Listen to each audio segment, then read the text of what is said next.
Happy Mother's Day to all of my mom friends out there. Sunday, May 11th, and hope everybody had a great day. It's nice and sunny here in New Hampshire, and I certainly did have a great Mother's Day weekend, so I hope you all did as well. Hey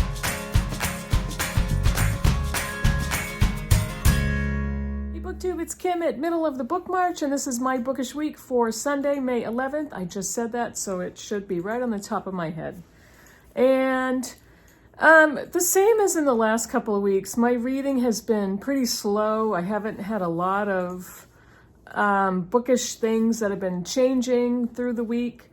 I think I've been just doing other things and being really relaxed about it and trying to do my little mental health May escape. Oh, excuse me. It may be nap time. So yeah, I mean, I've really gotten invested in this fantasy series, that the second book of which I finished that I'll tell you about in a minute. So I think that's a lot of it. I'm not rushing my reading, and I'm trying to have a real lot of fun while I'm doing it. So I did finish one book last week. I finished Iron Flame by Rebecca Yarros, and let's see here. Let me get to a different, yeah, there we go.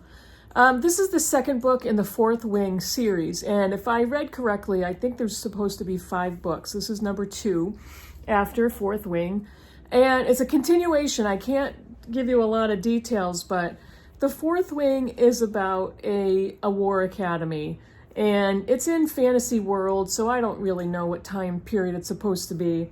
But Fourth Wing is set up in a war college, and these young people are trying to get through these tests, and if they can stay alive, they make it to go to the war college, and they get chosen by a dragon.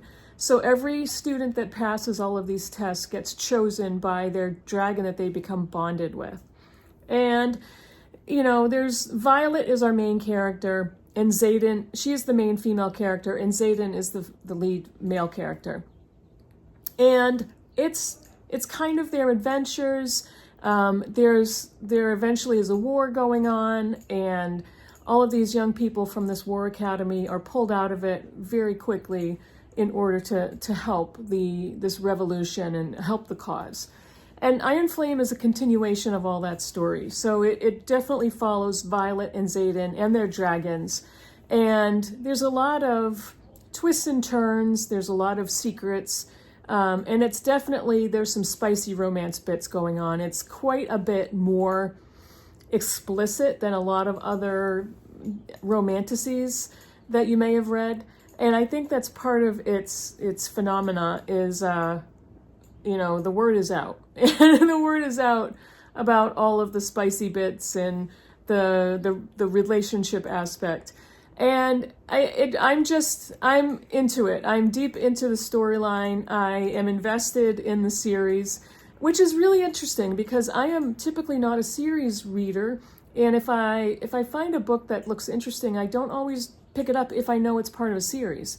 And when I finished Fourth Wing, I'm like, oh, I got to read the next one right away. And I immediately, the day I finished Fourth Wing, I bought this one on my Kindle, and I also bought Onyx Storm, which is the third one. So I'm giving myself about a week before I start reading Onyx Storm. I have another book that I'd like to finish first. So this one is a continuation, and a lot of the students in the war college have been conscripted to prematurely fight in this war, basically against good and evil. And it's a continuation of the story of Violet and Xaden. That's about all I can say, but I mean, fantasy, dragons, magical powers, a vaulted library below this war college. And the funny thing about the series is it's basically a conglomeration of several other young adult series, and actually middle grade series, and then a very, very adult series. I would describe this as a conglomeration of The Hunger Games, Twilight, Game of Thrones, maybe a little bit of Harry Potter thrown in there, but it truly is, it reads like a mashup of all of those series. And even so, but because I hate copycats, even so, it's still a really fun read, and it's a really fun world to get into. I mean, obviously there are some differences, but there's not a lot of pieces of the story that surprised me. Let's put it like that. And, honestly, I have to say maybe a little bit of Court of Thorn and Roses as well.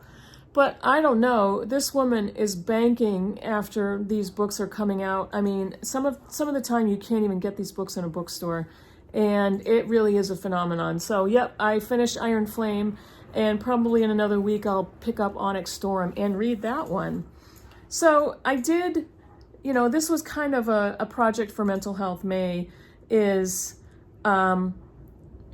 just picking up a book that is going to escape or promote escape. And that definitely did that. Any type of fantasy novel will do that.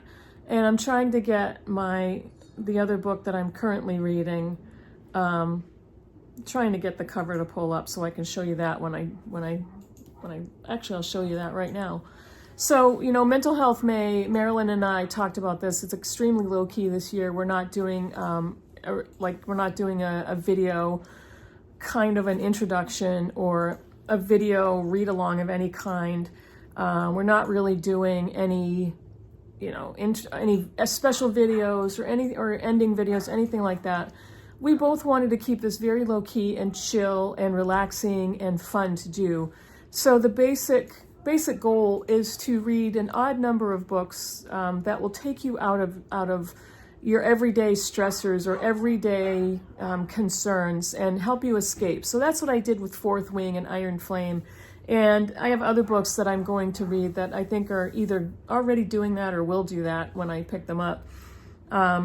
This one is one of the ones I'm currently reading, and it's called Dust Child. Now, I'm going to try to pronounce her name correctly. The author's name is Nguyen Phan K. Mai, and this is her sophomore novel. She wrote The Mountains Sing. And this is the book that the Critical Chicks and I picked for our next book group this month, the end of May 23rd, I think. This is the story of a biracial man. He is the child of an American black GI during the Vietnam War and a Vietnamese woman. And because of his half American status, he is trying to get permission and the paperwork through the bureaucracy so that he and his family can emigrate to the United States, where he feels they will have a better opportunity at life and success. And he's trying to figure out the bureaucracy to get everybody to the United States.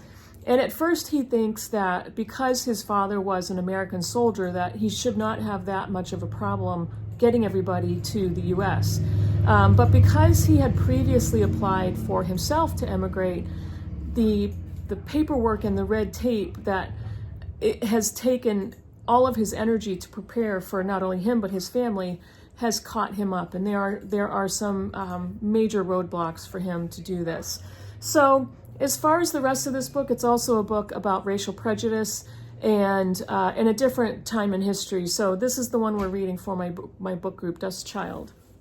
And the other book I am currently reading still is Ramla by George Eliot. Joe Smith and I are reading this together. And this is we're doing a slow buddy read, like 10 chapters at a time, and then we're checking in. One of my favorite ways to do a buddy read is just that, is to just pick up a book and read it, to maybe say, hey, let's read 10 chapters and then check in. But we don't give each other a deadline or a date. We just, whenever we finish what we're finishing, we check in and we go from there. So I've been taking this pretty slow. Joe, I know, has a lot going on as well. There's a little tiny dog across the street that won't stop barking, if you can hear that. So Joe and I are taking this very slowly and trying to enjoy and absorb this reread. This is set in Renaissance Florence in the 15th century, and Ramla is the young woman, the title character of our story. This is set in the time when Savonarola was in his power and preaching in Florence. And Joe and I read his biography a little while back to prepare for this reread of Ramla. So that's what we're doing. And I think that's it for now. I'm going to finish probably this book, hopefully this week, and maybe pick up another book this week. As I said, I don't know. Maybe I will, maybe I won't. I'm not sure yet. And one of the interesting things that I kind of wanted to point out is this eclectic reading choice that I have, these choices that I have going on. They're so very different from each other. When you think about reading, romantasy compared to reading a classic like Ramla, and then a contemporary novel like The Dust Child, it's really weird. It's really weird. My reading is all over the place, but that's good for me because I like so many different types of books. And even when you compare fiction and nonfiction, or memoirs and fantasy, or romance and poetry, and there's all different types of books. And with the exception of really being geared towards fiction, I like so many different things. And I think that's basically what defines a mood reader. I really like feeling like, oh, what do I want to read today? And I know I have a book in that genre. Or maybe I don't feel like reading a very long book. I have plenty of short books on my shelves. Maybe I feel like reading a classic. Let's pick out a classic. My classic shelf is over here. And my modern classic shelf is over here. And I have a bunch of stuff mixed in at the bottom. I have bookcases in my bedroom that are filled with contemporary novels and mysteries and nonfiction. So when I look at my shelves, it's almost like I have to ask myself before I pick up my next book, what do you feel like reading? Because I have to be able to direct myself in my apartment to the proper shelves to pick up something that I feel like reading. And so that is the mood reader in me. I don't remember the last time I gave myself a stack of books to use as a TBR, that here are the books I'm going to read in the next month. And I only read those books, or I only start those books. I don't think I've ever done that. I have tried many times, and that never works because I don't like having those reading constraints. It's weird, but it may be a little personal rebellion. I don't know what it is, but I feel like reading what I feel like reading.